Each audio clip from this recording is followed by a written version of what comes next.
Hello मेरे प्यारे बच्चों, मेरा नाम राजेश है और आज हम पढ़ने वाले हैं ट्रिग्नोमेट्रिक से रिलेटेड कुछ चीज़ें। ठीक है, तो आज हम पढ़ेंगे क्या, ट्रिग्नोमेट्रिक के फार्मूलाज़ की बात करेंगे। देखिए, 10th क्लास के अंदर ट्रिग्नोमेट्रिक फार्मूलाज़ का बहुत बड़ा रोल है। ठीक है, और ये बहुत ज़रूरी है और एक ऐसा टॉपिक है जो बच्चों को आना चाहिए ताकि आप आगे की मैथ्स को अपना कंटिन्यू कर सकें बहुत अच्छे तरीके से। ठीक है, तो आज हम डिस्कस करने वाले हैं किसके बारे में, आज हम बात करने वाले हैं ट्रिग्नोमेट्रिक फार्मूलाज़ के बारे में। तो उसी चीज़ के बारे में मैं आपको आज जो है बताऊंगा और आज समझाऊंगा कि फार्मूलाज़ कैसे हैं, किस तरीके से हैं और आपको कैसे कैसे उसको यूज़ करना है। ठीक है, तो सारी चीज़ों के बारे में आज हम डिस्कस करने वाले हैं इस वीडियो के अंदर। तो मेरे साथ बने रहें और हमारे चैनल को एक बार सब्सक्राइब ज़रूर करें ताकि ऐसी लेटेस्ट वीडियो आपको मिलती रहे। ठीक है, तो चलिए प्यारे बच्चों, आज हम चलते हैं अपने ट्रिग्नोमेट्रिक फार्मूलाज़ की तरफ। ठीक है, तो देखेंगे, समझेंगे ध्यान से कि क्या है, किस तरीके से है, हम क्या करने वाले हैं इसके अंदर। ठीक है, तो स्टार्ट करते हैं आज हम। सबसे पहले हमारे पास जो आता है वो क्या आता है बेटा, ट्रिग्नोमेट्रिक रेशो। जो हमारे पास ट्रिग्नोमेट्रिक रेशोज़ होती हैं, ट्रिग्नोमेट्रिक रेशोज़ वो कितने टाइप के होते हैं? ट्रिग्नोमेट्रिक रेशोज़ 6 टाइप के होते हैं बेटा। सबसे पहले आता है sine theta, cos theta, tan theta, cosec theta, sec theta और कॉट थीटा। ये 6 ट्रिग्नोमेट्रिक रेशो जो आपके सामने मैंने लिखी है, sine theta, cos theta, tan theta, cosec, sec और कॉट। ठीक है, समझ में आया प्यारे बच्चों? इसके बाद हम बात करते हैं आगे कि ट्रिग्नोमेट्रिक रेशो के अंदर इनका यूज़ क्या है। जो ये आपको सिंबल दिखाई दे रहा है दैट इज़ थीटा, इसको मैं आपको हिंदी में लिख के दिखाता हूँ। दैट इज़ थीटा, जो कि एक एंगल को डिनोट करता है। किसको डिनोट करता है बच्चों? एंगल को डिनोट करता है। ठीक है, ट्रिग्नोमेट्री के अंदर सबसे पहले जो आती है चीज़ क्या आती है बेटा? यहाँ हम बात करते हैं एक राइट एंगल ट्राइंगल की। इस बात का हमेशा ध्यान रखिएगा, यहाँ पर हमेशा राइट एंगल ट्राइंगल से रिलेटेड चीज़ों की ही बात की जाती है। जैसा कि हमारे पास है ABC एक ट्राइंगल है और ये राइट एंगल है B के ऊपर। कहाँ है बेटा? B के ऊपर ये राइट एंगल है।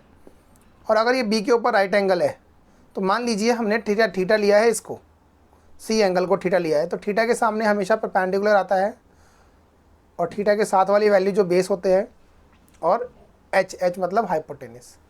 AC जो है आपके पास वो हाइपोटेनियस है और जो AB है वो परपेंडिकुलर है, हालांकि वो थीटा के बिल्कुल सामने है। जैसा कि आप देख पा रहे हैं यहाँ पर थीटा के सामने वाली जो लाइन होती है वो परपेंडिकुलर है। उसके अलावा जो बेस है, तो ये चीज़ें होती है, हमेशा थीटा पे डिपेंड करता है कि जो परपेंडिकुलर है वो क्या होगा। जैसे कि मैं आपको बताऊँ अगर कि मान लीजिए हमारे पास एक और ट्राइंगल है, राइट एंगल ट्राइंगल। फिर से मैंने इसे A बोला, B और C ये हमने बोल दिया। इसको मैंने थीटा माना है। इस बार थीटा किसको माना है बेटा? थीटा लिया है मैंने A को। तो थीटा अगर A को लिया है तो ये परपेंडिकुलर होगा, ये बेस और ये हाइपोटेनियस। जैसा कि आप लोगों को देखकर समझ में आ रहा है क्या कि जिस एंगल को हम थीटा लेते हैं उसके सामने वाली लाइन क्या होती है? परपेंडिकुलर। हाँ, यहाँ पर जो ये 90 डिग्री आपको नज़र आ रहा है बेटा, इसको हम थीटा नहीं ले सकते, ध्यान रखना, कहीं इसको आप थीटा ले लो, ऐसा पॉसिबल नहीं है। ठीक है, मेरी बात क्लियर हो गई? बहुत ही ध्यान से समझेंगे बेटा इसे, बहुत ही ध्यान से, बहुत ही ज़रूरी टॉपिक है। ठीक है, और आपको बहुत काम आने वाला है ये। इसके अंदर ऐसी ऐसी बातें बताऊंगा मैं आपको जो आपको हमेशा हेल्पफुल रहेंगी और आप कभी ट्रिग्नोमेट्री को नहीं भूलेंगे। ठीक है, तो बहुत ध्यान से और सही से समझेंगे इसके। आगे चलते हैं और आगे देखते हैं कि इसके अंदर बेटा पाइथागोरस तो आपने सुना ही होगा और सुना क्या होगा, करा भी होगा। पाइथागोरस थ्योरम जो होती है उसके अंदर क्या होता है बेटा? हाइपोटेनियस का स्क्वायर जो होता है वो perpendicular square plus base square के इक्वल होता है। ये बात आपको पता होनी चाहिए और इस बात का आपको ध्यान रखना है। ठीक है, ये कुछ खास बात थी जो मैंने आपको बताई है। इसके अलावा कुछ और फार्मूलाज हैं जिसके बारे में हम डिस्कशन करेंगे। चलते हैं आगे और देखते हैं। देखिए बच्चों, जो साइन थीटा होता है, साइन थीटा वो होता है किसके बराबर? 1 कोसेक थीटा के बराबर होता है। 1 कोसेक थीटा के बराबर होता है। इसी प्रकार से जो कोसेक थीटा होता है बच्चों वो क्या होता है? 1 साइन थीटा के इक्वल होता है। और जैसा कि आप लोग देख पा रहे हैं यहाँ पर कि अगर मैं साइन थीटा को कॉसेक थीटा से मल्टीप्लाई करूँ तो क्या आ जाएगा 1। समझ में आया बच्चों? साइन थीटा किसके बराबर होता है 1/cosec के, और कॉसेक 1/sin के बराबर होता है। और साइन थीटा और कॉसेक थीटा को अगर मल्टीप्लाई कर दिया जाए तो क्या बन जाता है 1 के इक्वल आता है। इसी प्रकार से अगर हम आगे बात करें तो हमारे पास बेटा कॉस थीटा आता है। कॉस थीटा क्या होता है? वो होता है 1/sec थीटा, और जो sec थीटा होता है बच्चों वो क्या होता है 1/cos थीटा होता है। ठीक है, और ऐसे ही अगर मैं sec थीटा को और cos थीटा को अगर मल्टीप्लाई कर दूं तो वो 1 के इक्वल आ जाता है। ठीक है, आई होप आपको इतना क्लियर होगा। अगर आपको क्लियर नहीं है तो मुझे कमेंट सेक्शन में आप बता सकते हैं, मैं इसको फिर से एक बार डिस्क्राइब करने की कोशिश करूँगा। ठीक है बच्चों, और प्लीज़ अगर आप हमारे चैनल पर नए हैं तो सब्सक्राइब ज़रूर करें ताकि आपको ये लेटेस्ट वीडियो हमेशा मिलती रहें। आपकी मैथ्स का जो सॉल्यूशन है वो इस चैनल पे हमेशा मिलता रहेगा।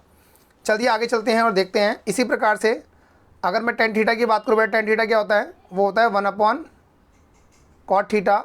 इसी प्रकार से जो cot थीटा होता है वो होता है 1/tan थीटा।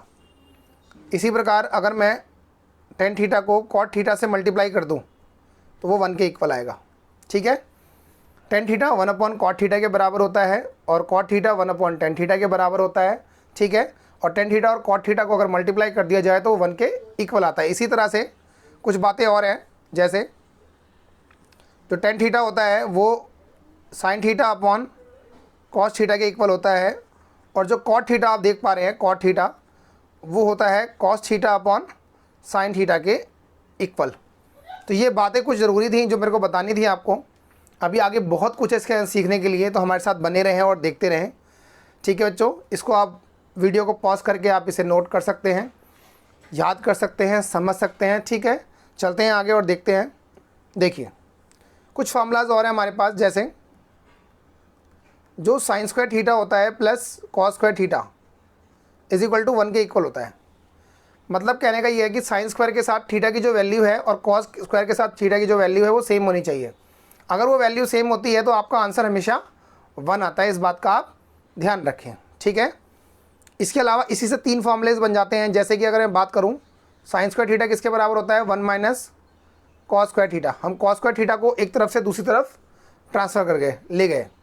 इसी प्रकार से जो आपके पास कॉस स्क्वायर थीटा होता है वो होता है 1 - साइन स्क्वायर थीटा। ठीक है, तो इससे 3 फार्मूले बन गए।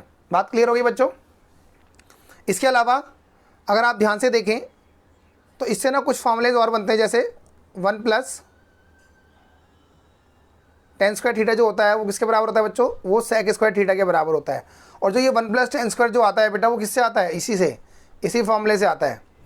अगर जो आपको नज़र आ रहा है formula sine square theta plus cos square theta equal to 1, अगर मैं इसको कॉस स्क्वायर से डिवाइड कर दूं तो हमारे पास जो फॉर्मूला मैंने सामने लिखा है 1 + tan square equal to sec square वो बन जाएगा। ठीक है प्यारे बच्चों, आगे चलते हैं। जैसे कि साइन स्क्वायर कॉस स्क्वायर से 3 फार्मूले बने हैं, वैसे ही यहाँ से भी 3 फार्मूले बनते हैं। 1 की जो वैल्यू होती है वो किसके इक्वल होती है? sec square theta minus tan square theta के बराबर। और इसी प्रकार से अगर मैं tan स्क्वायर थीटा की बात करूँ तो हमारे पास क्या आता है बेटा? sec square theta minus 1। I hope आपको क्लियर होगा ये। ठीक है, समझ में आया बच्चों? आगे देखते हैं।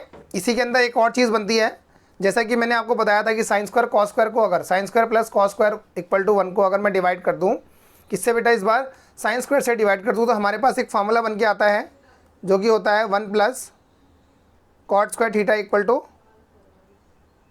Cosec square theta. ठीक है, बात समझ में आ रही है बच्चों? हमने किससे डिवाइड किया? इसे हमने साइन स्क्वायर से डिवाइड किया, साइन स्क्वायर थीटा से। तो ये बन गया हमारे पास। इससे भी 3 फार्मूले बनेंगे। 1 इक्वल टू क्या हो जाएगा बच्चों? Cosec square theta minus cot square theta, same as अगर मैं कॉट स्क्वायर थीटा की बात करूँ तो क्या होता है बच्चों? Cosec square theta minus 1। तो ये कुछ बातें मेरे को बतानी थी आपको, जो आपको आई थिंक क्लियर हो गई होगी। अगर नहीं क्लियर होगी तो आप डिस्कस कर सकते हैं हमसे। ठीक है, हमें कमेंट कर सकते हैं, और आपको जो फ़ोन नंबर दिया गया उस पर आप व्हाट्सएप भी कर सकते हैं मुझे पूछने के लिए। ठीक है, कोई परेशानी वाली बात नहीं है, मैं हमेशा आपके साथ तत्पर रहूँगा। ठीक है बच्चों, चलिए कुछ और देखते हैं, फॉर्मूलेस के बारे में डिस्कशन करते हैं। जैसे sine 90 minus theta, sine 90 degree minus theta जो होता है वो कॉस थीटा के बराबर होता है। साइन 90 माइनस थीटा जो कॉस थीटा के इक्वल होता है, ऐसी सेम कॉस 90 माइनस थीटा जो होता है वो साइन थीटा के इक्वल होता है। इसी प्रकार से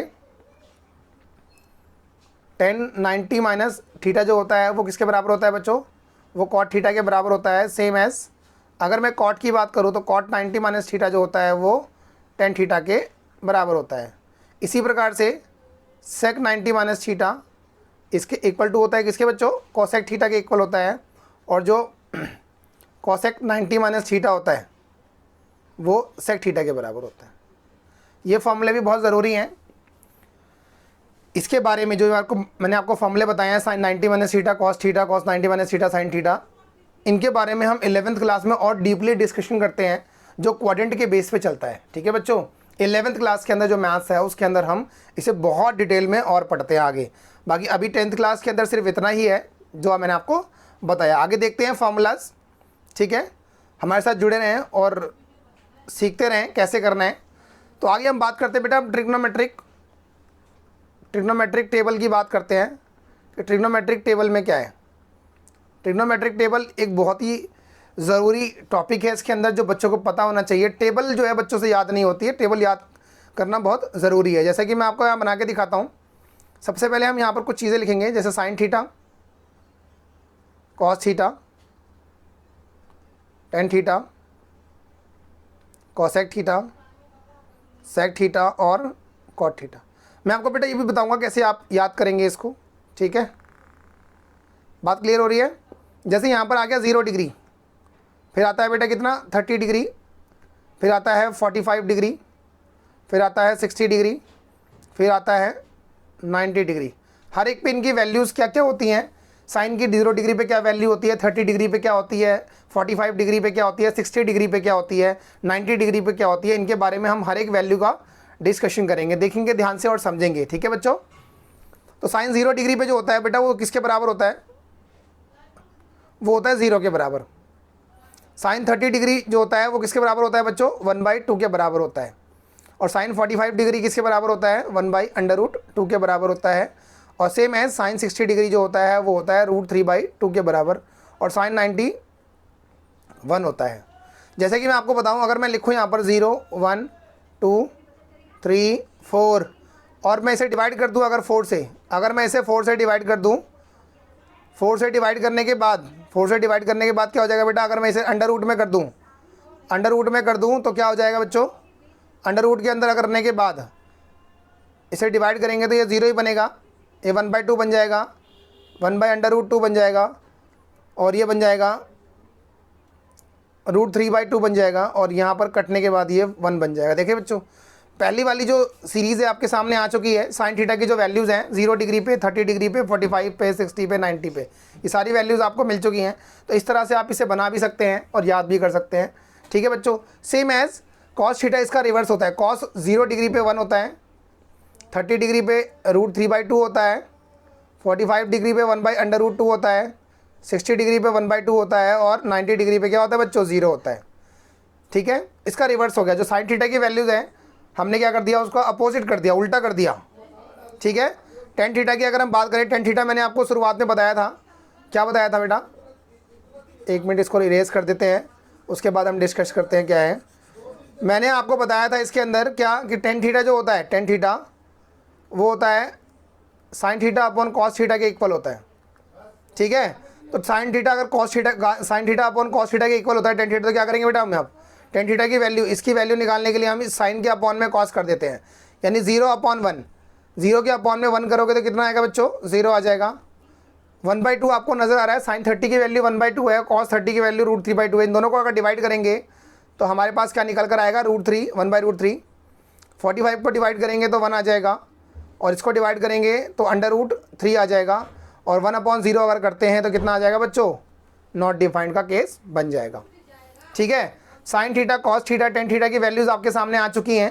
अब बेटे देखो, कॉसेक अगर आपको निकालना है, सेक निकालना है, कॉट निकालना है, तो कॉसेक के लिए आप साइन का रिवर्स कर दो। मतलब कॉसेक क्या होता है, 1/sin, यानी कि 1 में साइन की जो वैल्यूज़ है सारी की सारी, उनको आप रिवर्स कर दोगे तो आपके पास कॉसेक आ जाएगा। जैसे साइन की बात करता हूँ मैं, कॉसेक थीटा 1/sin होता है, तो 1/0 क्या होता है, नॉट डिफाइंड, और 1 के अपॉन में 1/2 लिखेंगे तो 2 आ जाएगा, यहाँ अंडर√2 आ जाएगा, और यहाँ पर उल्टा हो जाएगा 2/√3, और 1/1 तो 1 होगा।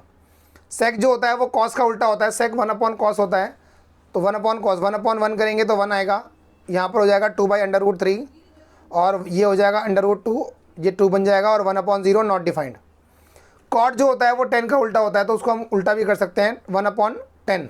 Cot equal to 1/10, 1/0 not defined, 1/√3 तो √3 बन जाएगा, ये 1 का 1 रहेगा और √3 का हो जाएगा 1/√3 और 1 नॉट डिफाइंड मतलब 1/0, 1 के अपॉन में 1/0 लिखते हैं तो कितना आ जाएगा, 0 आ जाएगा ये। तो ये ट्रिग्नोमेट्रिक टेबल आपके सामने है, ठीक है बच्चों। इसे आप याद करेंगे, समझेंगे तो बहुत आसानी से आपको ये समझ में आ जाएगी, ठीक है। तो ट्रिग्नोमेट्री के बारे में जो चीज़ें थी मैंने आपको इसके अंदर बता दी सारी की सारी बातें। बाकी अगली वीडियोस में हम जो है ट्रिग्नोमेट्री के और डिटेल में चर्चा करेंगे, कुछ क्वेश्चंस देखेंगे, अपने जो है एनसीईआरटी की बुक को कवर करेंगे, ठीक है। तो उसको समझें और ध्यान से और देखें, ठीक है बच्चों। और एक बार अगर हमारे चैनल पे आप नए हैं तो प्लीज़ हमारे चैनल को सब्सक्राइब ज़रूर करें ताकि आपको ऐसी ही वीडियोस मिलती रहें। मैं राजेश कुमार आपके साथ हमेशा तत्पर हूँ, ठीक है बच्चों। तो ध्यान दें और समझें। ओके बच्चों, thank you so much for watching this video.